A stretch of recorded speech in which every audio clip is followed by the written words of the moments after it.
بسم الله الرحمن الرحيم الحمد لله رب العالمين وبه نستعين ولا عدوان إلا على الظالمين والصلاة والسلام على أشرف الأنبياء والمرسلين وعلى آله وصحبه أجمعين رب اشرح لي صدري ويسر لي أمري واحلل عقدة من لساني يفقه قولي سبحانك لا علم لنا إلا ما علمتنا إنك أنت العليم الحكيم. Para pendengar yang saya muliakan, bertemu sekali lagi dalam rancangan Khazanah Ilmuwan, dan kita akan menyambung perbicaraan tentang ilmu perbandingan agama seperti yang dibahaskan oleh Syekh Yusuf bin Ismail An-Nabhani dalam karya beliau Khulasatul Kalam fi Tarjihi Dinil Islam. Dalam perbincangan yang lepas kita telah menyebut perkara-perkara yang menunjukkan keutamaan agama Islam berbanding agama Yahudi dan juga agama Nasrani. Dan perkara yang masih lagi kita bahaskan, yang masih lagi kita bincangkan adalah wajah yang keempat, iaitu tentang turuk, tentang kekuatan periwayatan, di mana kekuatan periwayatan yang melaluinya agama Islam itu sampai kepada kita itu berganda-ganda lebih kuat daripada kekuatan periwayatan agama Yahudi dan juga agama Nasrani. Dalam soal agama Nasrani, An-Nabhani menyebut bahawasanya kitab Injil itu sendiri dikumpul lama setelah pemergian baginda alaihissalam. Apabila dikumpulkan kitab-kitab Injil yang ditulis dalam berbagai-bagai bahasa itu, maka di sana didapati taghyir, perubahan-perubahan, tahrif, dan juga pindaan-pindaan yang banyak. Ila an wasalat ila hadhihi al-halatil ajibah. Dan apa yang disebut sebagai perubahan-perubahan dan juga pindaan-pindaan itu telah mencapai suatu keadaan yang sangat menakjubkan. Allati hiya 'alaiha al-an, seperti yang kita boleh lihat pada hari ini. Wa sara kullu wahidin minha yukhalifu al-akhar bi asya'in katsiratin, sehingga kita boleh dapati setiap satu naskah, setiap satu versi itu bercanggah dengan versi yang lain pada banyak tempat, dalam banyak soal, dalam banyak perkara kita boleh lihat percanggahan-percanggahan, perbezaan-perbezaan yang berbagai. Dan ini adalah suatu yang sangat pelik, suatu yang sangat ajaib. Bagaimana kita boleh katakan ini sebagai kalam Allah, wahyu tanzil daripada Allah, kalau sekiranya ia bercanggahan antara satu sama lain? Sebab itu Quran sebut, kalau sekiranya Al-Quran itu bukan daripada Allah, nescaya pasti engkau akan temui padanya ikhtilafan kathira, Ya, nescaya pasti engkau akan temui pada Al-Quran itu perbezaan-perbezaan yang sangat banyak. Kerana inilah yang berlaku pada kitab Injil. Terkandung padanya, di dalamnya itu, perbezaan-perbezaan yang banyak, kerana ia menunjukkan bahawasanya kitab ini sudah bercampur aduk.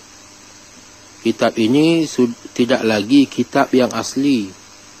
Kitab ini sudah mengandungi kebenaran yang dicampur adukkan dengan kepalsuan, yang dicampur adukkan dengan gubahan-gubahan dan ciptaan-ciptaan manusia.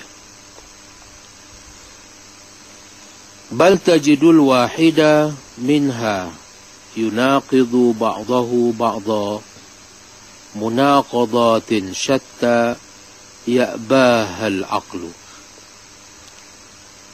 Bahkan kau boleh dapati setiap satu naskah itu menyanggahi naskah yang lain.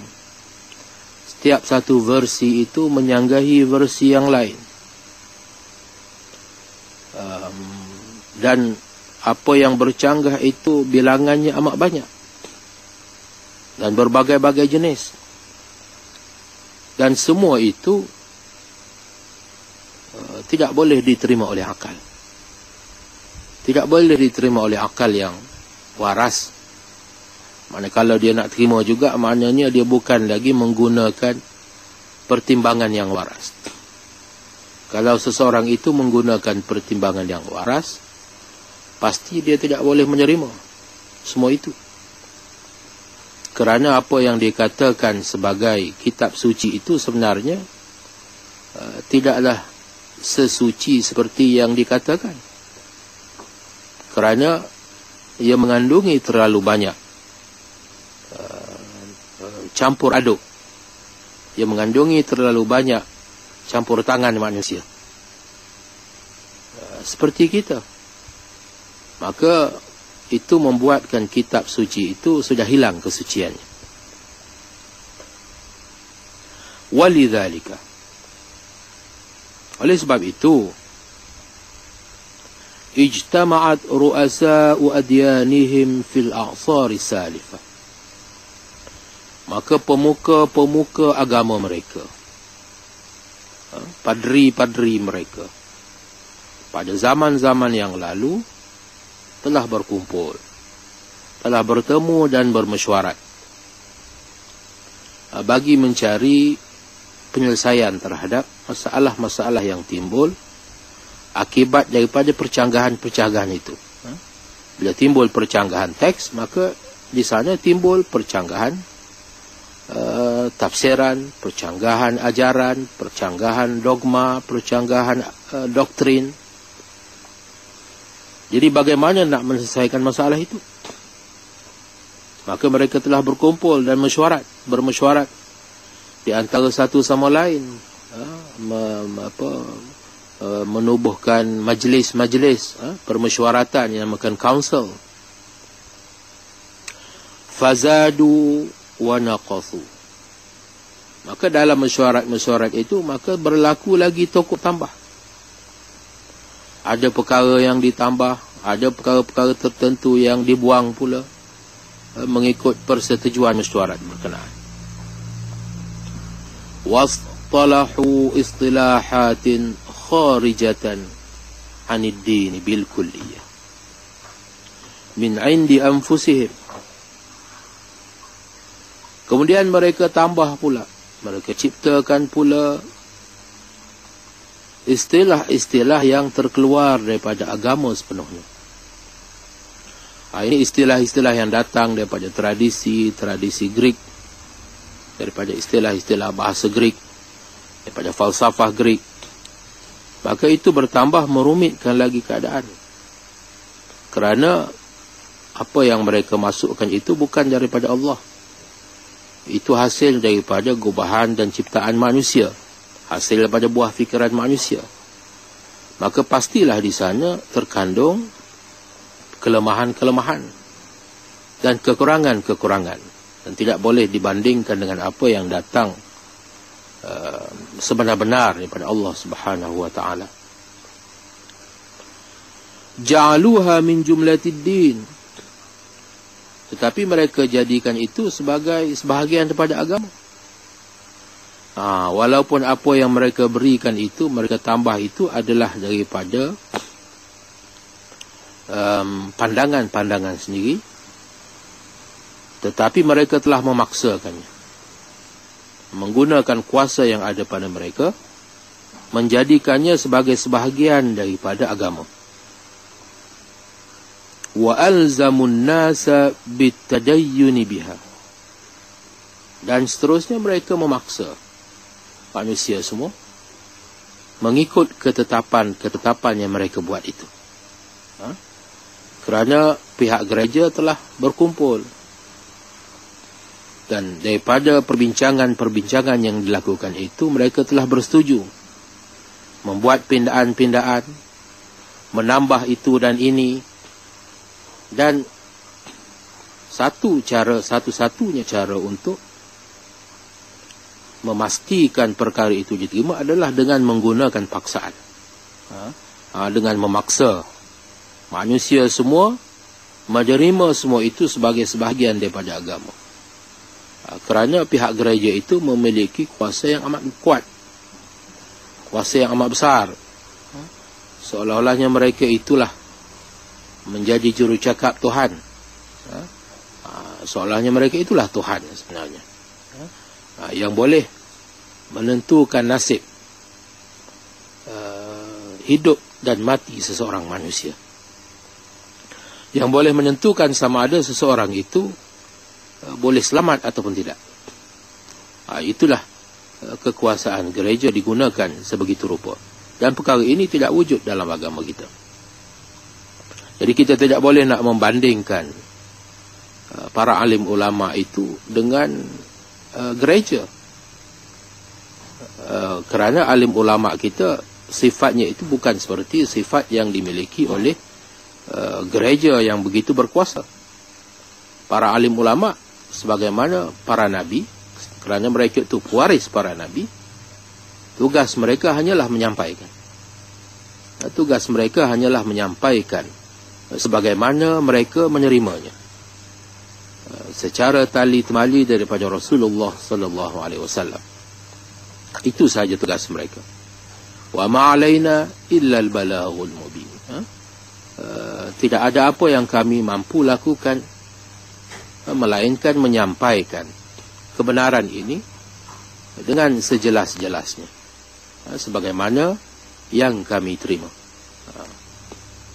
Jadi para alim ulama tidak memiliki kuasa sebagaimana gereja untuk memaksakan ketetapan-ketetapan yang mereka buat melalui pertemuan-pertemuan dan mesyuarat-mesyuarat yang mereka lakukan. Walaysat marwiyatan an sayyidina Isa, sedangkan apa yang mereka paksakan itu pada hakikatnya tidak boleh disandarkan sebagai suatu periwayatan yang sahih daripada Sayyidina Isa alaihissalam. Kalau ditanya ini Nabi Isa yang cakap, tak ada. Mereka tidak boleh memberikan bukti itu, kerana apa yang mereka paksakan itu tidak lain daripada apa yang mereka persetujui sesama mereka. Wala an ahadin minal hawariyin, dan tidak juga daripada sesiapa pun daripada kalangan hawariyin, daripada kalangan sahabat Nabi Isa alaihissalam. Itu pun tidak dapat mereka berikan sebagai sandaran. Walidzalika, dengan sebab itu, kathurat al-khilafat bainahum, dengan sebab itu maka berlaku banyak percanggahan di antara mereka. Wa anqasamu ila tawaifa syatta, dan mereka telah berpecah-pecah kepada berbagai-bagai puak, yang satu sama lain tidak ada titik pertemuan. Berbagai-bagai puak timbul. Wa fi kulli asrin tansha'ibu minhum madhahibu jadidatun. Dan pada setiap zaman, pada setiap generasi, kita akan dapati timbul ataupun muncul pula mazhab yang baru. Muncul mazhab yang baru di sana sini. Yukhalifuna biha aslafahum. Dan yang baru ini pula bercanggah dengan apa yang dulu. Datang saja mazhab yang baru, dah bercanggah dengan yang dulu. Dah lain pula apa yang dia cakap. Dah lain pula Bible, versi yang mereka pegang. Bercanggahan antara satu sama lain. Wa yaziduna wa yanqusun. Dan terus-terusan mereka ini masing-masing tambah apa yang mereka nak tambah dan kurangkan apa yang mereka nak kurang. Kenapa? Kerana tidak ada apa yang boleh menghalang mereka untuk melakukannya. Kalau orang dulu boleh tambah dan boleh kurangkan, kenapa orang yang datang kemudian tak boleh buat perkara yang sama? Itu persoalannya. Kalau awak boleh tambah apa yang awak suka, maka kami juga boleh tambah apa yang kami fikir, kami nak tambah, dan kami boleh buang apa yang kami fikir, kami nak buang daripada kitab ini. Jadi itulah yang berlaku kepada kitab Bible. Wa innama shiddatut ta'assubi wal muhafazati ala ma nasha'u alaihi min ad-din tahmiluhum ala tamassuki fihi. Maka apa yang kita boleh kata tentang mereka ini, tentang orang Kristian ini, tidak lain apa yang mereka lakukan itu adalah semata-mata kerana kuatnya ta'assub mereka.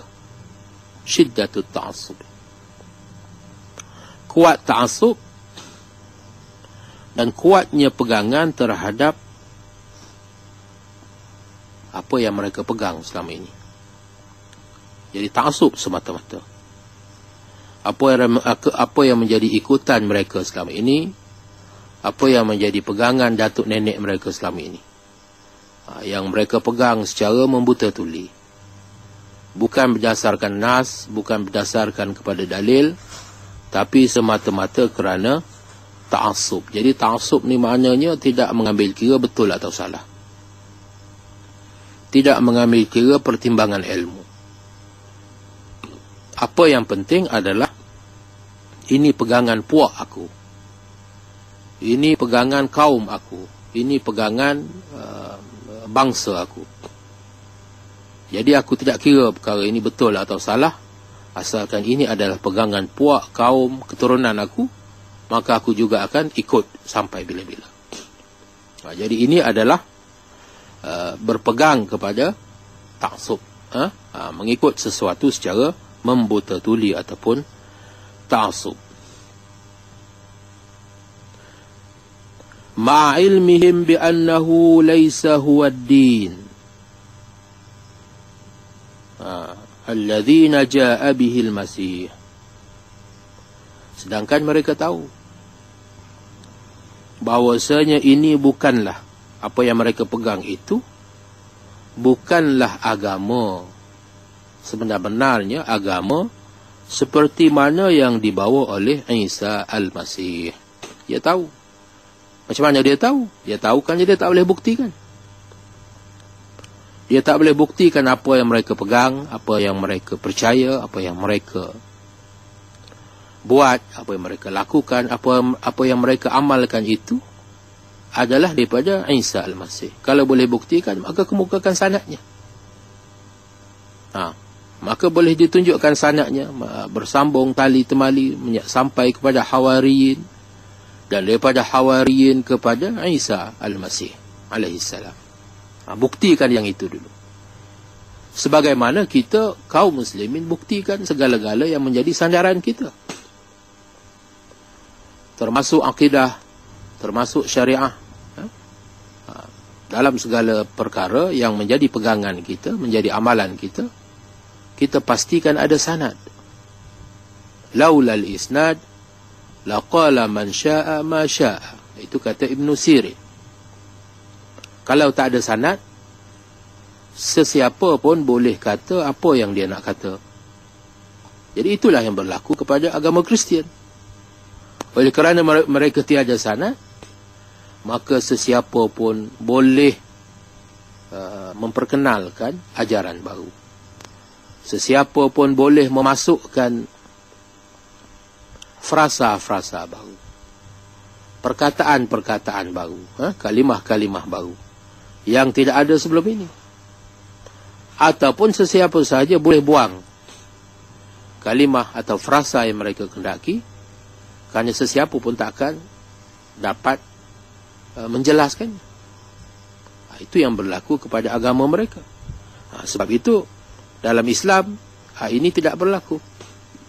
Hatta perkara yang paling kecil sekalipun, sekiranya ada sandaran, hatta sandaran yang dhaif sekalipun, maka itu mesti dikemukakan. Terserah untuk kita beramal atau tidak setelah mengetahui. Misal kata sesuatu amalan itu disandarkan pada suatu perkhabaran yang dhaif, maka terserah kepada individu berkenaan. Walaupun alim ulama mengatakan bahawasanya harus untuk kita beramal dengan sesuatu amalan yang bersifat perkara-perkara yang baik, perkara-perkara yang baik, targhib dan juga tarhib, walaupun ia disandarkan kepada khabar-khabar yang dhaif. Jadi terserah kepada individu berkenaan. Adapun dalam soal akidah, ulama meletakkan syarat yang ketat. Maka sandaran kepada perkara akidah hendaklah berdasarkan pada khabar yang mutawatir. Jadi begitu keadaannya dalam Islam. Sedangkan dalam agama Kristian tidak ada kriteria yang semacam itu, kerana apa yang menjadi sandaran kepada akidah dan juga kepada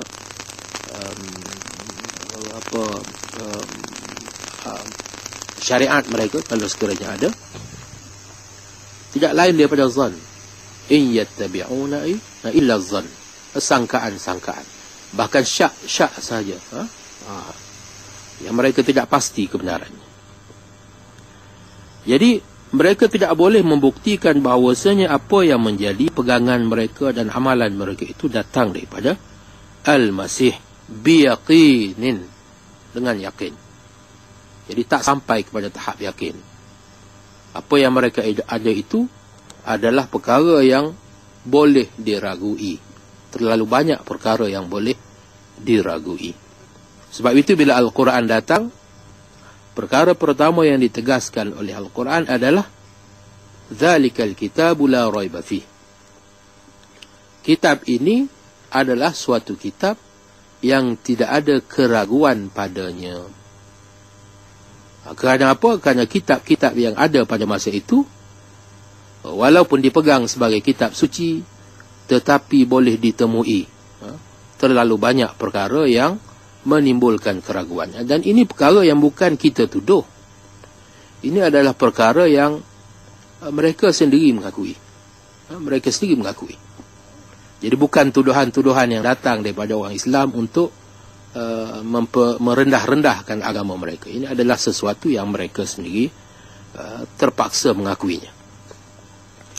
Jadi mereka tidak boleh mengatakan apa yang menjadi pegangan dan amalan mereka itu adalah sesuatu yang diyakini datang daripada Isa alaihi salam. Fahadhihi hiya turuq allati wasala minha ilaihim dinul Masih. Dan inilah apa yang dimaksudkan dengan jalan yang melaluinya sampai kepada mereka agama Isa Al-Masih. Jadi kita telah jelaskan dalam perbincangan kita yang lepas, bagaimana jalan agama Islam itu datang kepada kita. Berapa jumlahnya setiap satu generasi kepada satu generasi, betapa telitinya para alim ulama itu memastikan kesahihan setiap suatu perkhabaran, dan betapa setiap sesuatu itu diselidiki dengan mendalam, dan betapa ramainya alim ulama yang terlibat dalam kerja-kerja penyelidikan ini, yang menyampaikan di antara satu generasi ke satu generasi itu pula jumlah yang begitu ramai, yang tidak pernah terputus di antara satu zaman dengan satu zaman yang lain. Tidak wujud zaman jahiliah yang beratus tahun panjangnya. Itu tidak pernah wujud dalam Islam. Tapi perkara ini berlaku dalam agama Nasrani. Itulah yang kita sebutkan. Bila kita sebut jalan mereka, maka jalan-jalan mereka ini tidak langsung boleh dibandingkan dengan jalan-jalan yang melaluinya kita mengetahui ajaran Nabi kita SAW, dan juga kita mengetahui perkhabaran tentang mu'jizatihi alaihi salam. Kerana mereka juga mendakwa Nabi Isa alaihi salam sebagai sandaran terhadap kerasulan baginda itu disokong oleh mu'jizat. Akan tetapi kita boleh bertanyakan persoalan yang sama. Apakah sandaran kepada mukjizat ini? Bagaimana perkhabaran tentang mukjizat ini sampai kepada kamu? Dan kamu lihat pula bagaimana perkhabaran yang kami terima tentang mukjizat Nabi Muhammad SAW itu sampai kepada kami. Kerana perkhabaran itu juga sebenarnya terpakai kepada mereka. Kalau sekiranya perkhabaran itu boleh kita buktikan sebagai benar, sebagai kuat, sebagai kukuh, berbanding dengan perkhabaran yang mereka terima sekitar persoalan kerasulan Isa, maka wajib bagi mereka itu. Dengan sebab itu wajib bagi mereka itu menerima perkhabaran tentang kebenaran Muhammad sallallahu alaihi wasallam. Maka kalau sekiranya mereka degil, kalau sekiranya mereka enggan menerimanya, maka keengganan itu adalah semata-mata berasaskan kepada kedegilan. Maka itulah yang dimaksudkan dengan kekufuran. Dengan sebab itu maka kita menghukumkan mereka itu sebagai kufur, kerana kita memiliki bukti-bukti yang kukuh, bukti-bukti yang jelas dan nyata terhadap kebenaran Muhammad sallallahu alaihi wasallam, terhadap segala apa yang baginda sampaikan kepada kita. Maka tidak ada sebab dan tidak ada alasan untuk sesiapa pun menolaknya, walhal mereka sanggup pula menerima perkhabaran yang langsung tidak ada asas, yang langsung tidak boleh dibuktikan dari segi ilmu. Jadi insya-Allah kita akan sambung lagi pada minggu hadapan persoalan yang masih lagi persoalan yang sama, tetapi menyentuh tentang agama Yahudi pula. Jadi sehingga ke minggu hadapan, saya ucapkan wabillahi taufik wal hidayah. Wassalamualaikum warahmatullahi taala wabarakatuh.